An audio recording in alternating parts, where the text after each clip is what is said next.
Meanwhile, back in Washington, we talk about a sign of the times. Administration officials increasingly are facing so many very serious and violent threats that they find that the only option they have is to actually move their families and themselves onto military bases. Here's the list of some of the notable acts of political motivated violence. Of course, you had June 2022, the plot that was thwarted against Supreme Court Justice Brett Kavanaugh. You had the Paul Pelosi was attacked in October of 2022.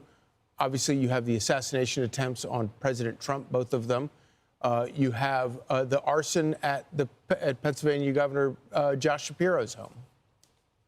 Yeah, and you have, of course, the Charlie Kirk assassination. And I think the Charlie Kirk assassination was such a shock to, especially to anybody who is in public life, that you could go with security to a university and simply have open debate, and you get shot in such a horrific way in front of college students.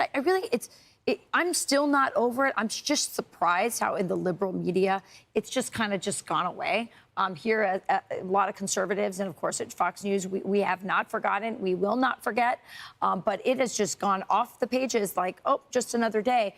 But the people who are not forgetting, especially, are those in the public eye. And so one of them is Stephen Miller. This is The Atlantic saying Stephen Miller joined a growing list of senior Trump administration and political appointees, at least 6 by our count, living in Washington area military housing, where they are shielded not just from potential violence, but also from protests. It is an ominous marker of the nation's polarization, to which the Trump administration has itself contributed. I don't know where they got that from, that some of those top public servants have felt a need to separate themselves from the public. These civilian officials can now depend on the U.S. military to augment their personal security.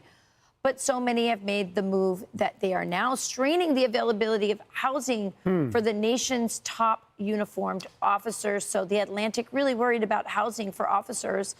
They don't seem to care about the fact that military aren't getting paid during the shutdown, but okay. So it's good on The Atlantic for pointing this out, but they do miss the point, Rachel. I mean, look, I cannot remember a time in my adult life that the threat of political violence was higher.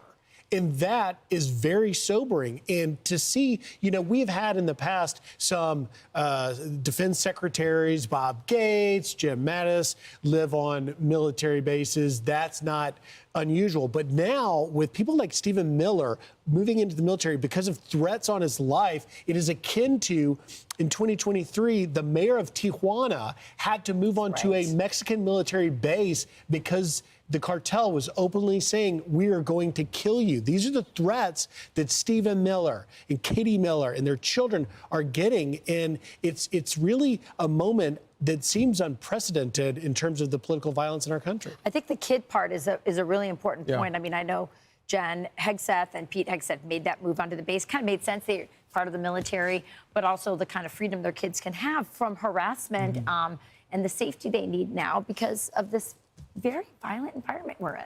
Yeah, indeed.